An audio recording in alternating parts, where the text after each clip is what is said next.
2 ദിവസമായി സമൂഹ മാധ്യമത്തിൽ കാണുന്ന ഒരു ന്യൂസ്, വയനാട് കൽപ്പറ്റയിൽ 16 വയസ്സുള്ള ഒരു ആൺകുട്ടീനെ അതിൻ്റെ തന്നെ സുഹൃത്തുക്കൾ അതിക്രൂരമായി മർദ്ദിച്ച ഒരു കാഴ്ച നമ്മളെല്ലാവരും കണ്ടു അല്ലേ.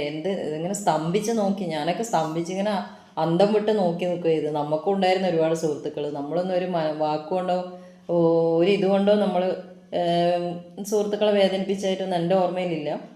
അപ്പം ഞാൻ പറയാം, ഇപ്പോഴത്തെ കുട്ടികളുടെ അവസ്ഥ എന്നാണ് ചിന്തിക്കുന്നത്. സൗഹൃദം എന്ന് വെച്ചാൽ എന്താണ്? ആ കുട്ടീനെ വിളിച്ചു വരുത്തിയിട്ടാണ് ഇങ്ങനെ ചെയ്തിരിക്കുന്നത്. അപ്പോൾ ആ കുട്ടീനെ വിളിക്കുന്ന സമയത്ത് ഒരു സുഹൃത്ത് വിളിക്കുമ്പം ആ കുട്ടി എന്തൊരു ഇതിലാണ് ആ കുട്ടി പോയിട്ടുണ്ടാവുക.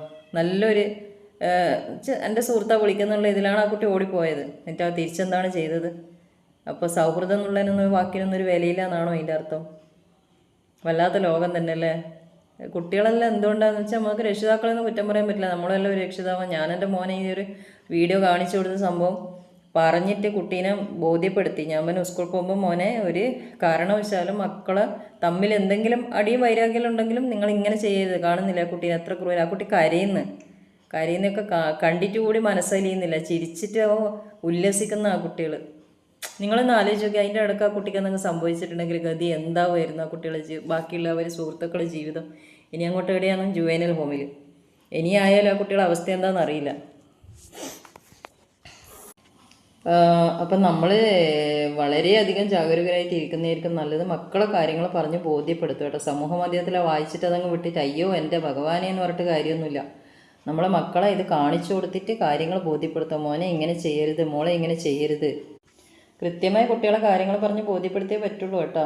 കാരണം എന്ന് വെച്ചാൽ മക്കൾക്ക് കാര്യങ്ങൾ സീരിയസ്നെസ് അറിയുന്നില്ല. ഒരാൾ ചവിട്ടവും കുത്തും ചെയ്യുമ്പം കൂട്ടുകൂടിയിട്ട് ചെയ്യുമ്പോൾ അത് വലിയൊരു എന്തോ ക്രെഡിറ്റ് ചെയ്യുന്നങ്ങനെയുള്ള ഭാവമാണ്. പക്ഷെ അതിൻ്റെ ഭവിഷ്യത്ത് എന്താണെന്നും ചിന്തിക്കായിട്ടാണോ ബുദ്ധിയിലായിട്ടാണോ എന്നാണ് അതിന് സീരിയസ്നെസ് കൊടുക്കാത്തതെന്നൊന്നും മനസ്സിലാവുന്നില്ല. അപ്പോൾ എന്താണെന്നറിയില്ല, നഷ്ടം നമുക്കേ ഉണ്ടാവുള്ളൂ.